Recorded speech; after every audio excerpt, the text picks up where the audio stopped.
નમસ્કાર દર્શક મિત્રો, કૃષિ જાગરણના આજના અમારા ખાસ મહેમાન છે ગુજરાતના ગીર સોમનાથના હોર્ટિકા ફૂડ્સના ડાયરેક્ટર ચેતન મેદપરાજી આજે અમારી સાથે સ્ટુડિયોમાં ઉપસ્થિત છે। આજે આપણે જાણવાના છે કે તેમના જીવનની જે સફર છે, ખેતી વિશેની જે સફર છે તે કેવી રીતે શરૂઆત થઈ જી ચેતનજી। નમસ્કાર, હું ચેતન મેંદપરા। મારે અત્યારે પોતાનું ફાર્મ છે તાલાડા ગીર સોમનાથમાં, અને આફ્ટર બીએસસી બાદ મેં એવું વિચાર્યું કે જે આપણે પોતાનું ફાર્મ છે મેંગોનું, કેસર કેરી જે વિશ્વ વિખ્યાત છે, એનું એક્સપોર્ટ પણ થઈ રહ્યું છે। જે લોકો એગ્રીકલ્ચર ડિપાર્ટમેન્ટ સાથે નથી સંકળાયેલા એ લોકો પોતે પણ એક્સપોર્ટ કરી રહ્યા છે। તો મારું તો એમાં ભણતર છે અને માસ્ટર ડિગ્રી પણ કરેલી છે હોર્ટિકલ્ચરમાં, તો હું કેમ ના કરું એક્સપોર્ટ। એ રીતે ધીરે ધીરે પછી મેં યુકે, કેનેડા, એ રીતે ઓસ્ટ્રેલિયા, યુએસએ, એ રીતે ધીરે ધીરે મેં મારી પોતાની જે મેંગો અને મેંગોની જે પ્રોડક્ટ છે એનું એક્સપોર્ટનું ધીરે ધીરે ચાલુ કર્યું। અત્યારે મેંગો સિવાય બીજા ફ્રૂટ્સ અને વેજીટેબલનું પણ અત્યારે અમે એક્સપોર્ટ કરી રહ્યા છીએ। જી બિલકુલ। તો ચેતનજી કે આપણે આની અંદર અત્યારે જે ખેડૂતો કેરીની જે ખેતી કરી રહ્યા છે એમાં કયા કયા પ્રકારની કેરીની ખેતીઓ કરી રહ્યા છે અને તેમાં કેટલી આવક રડી રહ્યા છે ખેડૂતો? ખાસ કરીને વાત કરીએ તો ગુજરાત કેસર કેરીના ઉત્પાદનમાં મોખરે છે। એમાં વાત કરીએ તાલાડા ગીર છે, વલસાડ છે અને કચ્છ છે।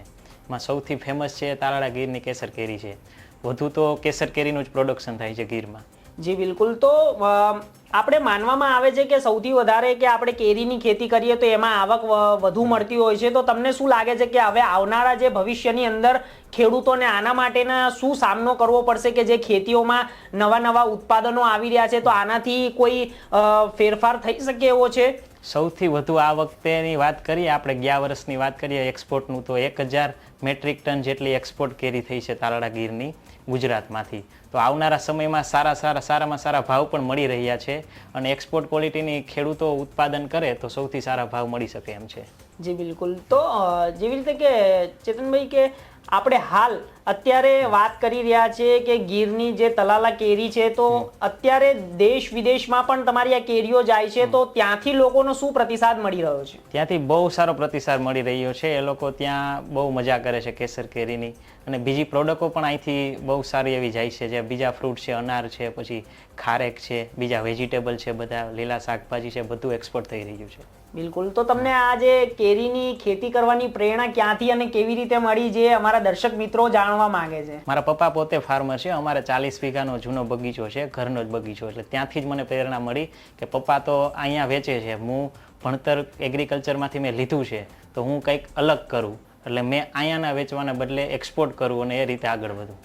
તો હવે આના સિવાય બી બીજી કોઈ ખેતીમાં તમને રસ છે ખરી કે ખાલી બસ કેરીની જ ખેતી કરવાની અને કેરીની ખેતીને જ આગળ વધારવાનું એવું કોઈ લક્ષ્ય તમારું? ના, ઘણા બીજા એક્ઝોટિક જે ફ્રૂટ્સ આવી રહ્યા છે, જેવો કે એવોકાડો છે, પછી ડ્રેગન ફ્રૂટ છે, એનું પણ માર્કેટ સારું છે, વિશ્વ વિખ્યાત, તો એની પણ ખેતીમાં આગળ વધી શકું એવું છે।